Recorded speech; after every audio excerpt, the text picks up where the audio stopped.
Hello everyone, it's me again. We're doing some more polymer clay this week. So we're going to use some of these lovely glitters. Well, spoiler, only one of these glitters will be used, the dark pink there. And again, with the clay, only the pale pink will be used.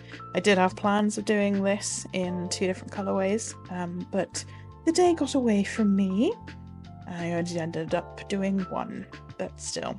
So we've got our nice clear acrylic roller, our very sharp leaf blade, be careful with that, and the stencil there is lots of little hearts, and I believe I got that from Hobbycraft.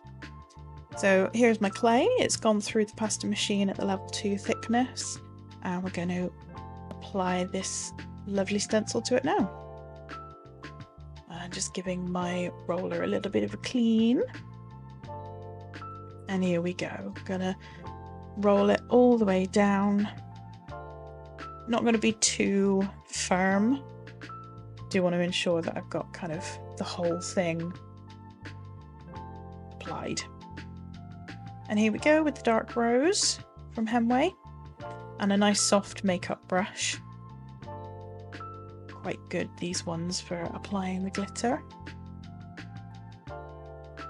And we're just going to have a tiny dab and whack it on. There we go. And that's basically it for a few minutes now. You can see that hole that's happened on that large heart there. That is because I didn't let the IPA that I used to clean the clay fully dry before I started applying glitter. Polymer clay is fantastic at picking up dirt that you didn't even know was around. So with pale colours especially, it's quite good to keep some IPA handy, some isopropyl alcohol and cotton buds. And it's really, really good at picking up those little bits of fluff that you had no idea were in the air or even around. But I do manage to just get some glitter on there. And we're not even getting that much onto the brush. It's just a little dab and away we go. A little bit really does go a long way. And here's the long way it goes. There we go, just making sure that all of the hearts are kind of fully covered in glitter. Because while polymer clay does pick up dirt very well, it also picks up glitter very well.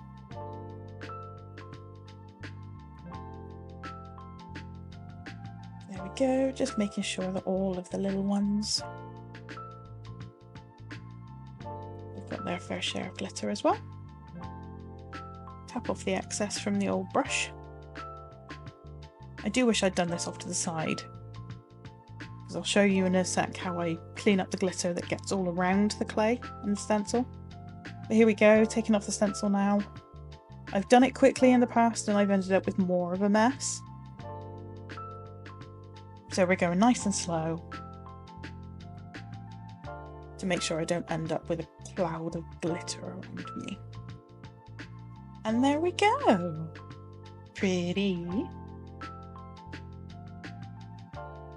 So I'm going to go in with some more IPA. I'm going to try and clean up the glitter that does come off the stencil when I'm removing it.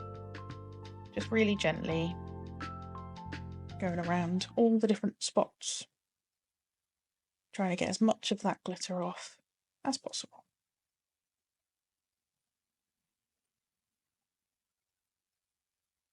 Here we go again. I was at this, I've cut a lot of this out. I was at this for a while. So there we go. Now it's time to cut. I'm a clumsy woman. Never mind. But there we go. So we're just going to do some simple shapes. Some nice rounded corner squares that you've seen in previous videos. A previous video.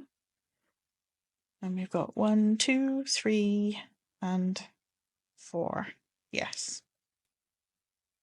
4. I could get 6 squares out of this one, but I like the stud toppers, and I like to have studs that match the theme to go along with it as well.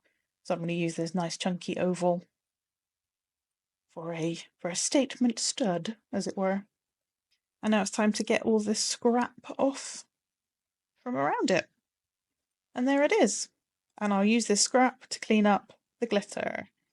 So the aforementioned glitter that gets everywhere can be cleaned up with polymer clay really nicely. So I'm going to go all the way around the edge of the board here. Any glitter that I can see goes into this scrap. And I will be doing something with this scrap. It's not going to waste. Roll it into a sausage as well. All over that stencil. Because we, of course, don't want glitter to be going down the drain. So get it all off with the clay. Make sure you keep your stencils clean. I like to keep mine in one of those document folders with the individual pockets. So that keeps them nice and clean. I've got my baking tray off to the side. And now it's time to remove our lovely shapes from the board. The cutting board. There's one.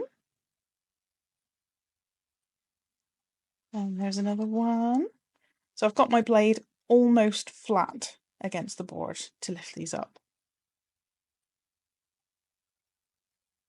And nice and swift. And we can use the blade to get the extra little bits of clay that are around there.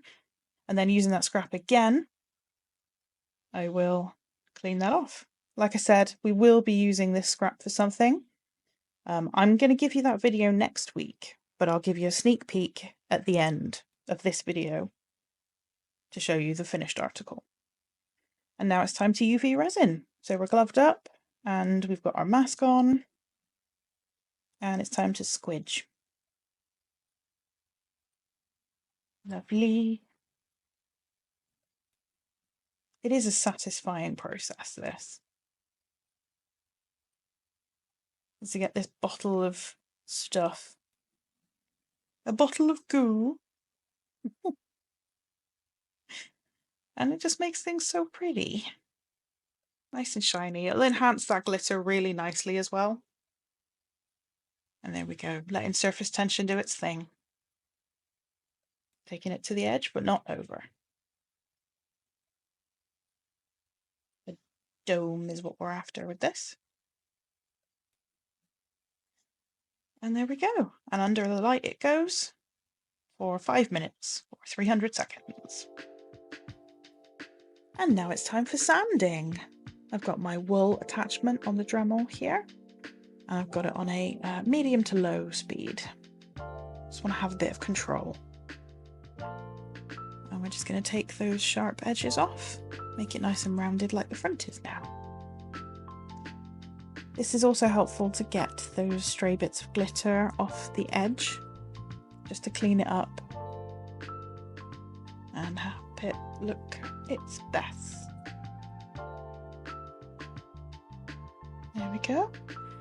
If memory serves, there is one very stubborn bit of glitter on the back here that I'm not able to get off. But again, we're handmade with love. So there we go. I'll go ahead and finish the rest of them off camera and take you on to the gluing stage. Here we go. So I'm using a slower acting gel super glue for this. It still sets within a few hours, but it just gives me that extra little bit of control. Just so that as soon as it comes into contact with something, it's not instantly trying to set and just throwing all my plans out the window. And now it's time for the resin. So it's starting to warm up in the UK, which is wonderful for my mental health. It's also wonderful for resin, and it makes it very excited and just wants to leap out of the bottle. So we had to have a little bit of a clean up. But it's all fine and well and good. Just had to adjust my approach slightly. Here we go. So we've got a little bit on the back here now that the super glue is set, just to ensure that bond and make it so that these guys are comfortable to wear for long periods of time. So I've got my silicone tool, just spreading it out so it's nice and evenly covered, and then away we go. There's maybe a little bit more on these ones than I would have wanted, but it doesn't affect the overall piece. And under the light it goes. More UV light for 5 minutes again. And now it's time to assemble. So I've got all my pieces out. Got my lovely pliers to open the rings and then pop them on. There's only 4 pieces that need assembling and they only want 1 ring each, so this was a nice quick job. 1, 2, 3, and 4. Lovely. Now it's time to pop them on their backing cards, make them look nice and profesh, because I'm a professional woman. And there we go. And studs get the same treatment as well, even though they don't need assembling, they still need a backing card. And there's the sneaky peek at next week's video. So I'll show you how I take that scrap from the outside edges of cutting these glittery hearts out and making them into the twisties. Well, thank you very much for joining me on today's journey in polymer clay. I hope you've had a good time. If you would consider pressing that like button and leave me a comment. Let me know what you think. Thanks very much, everyone. Bye bye.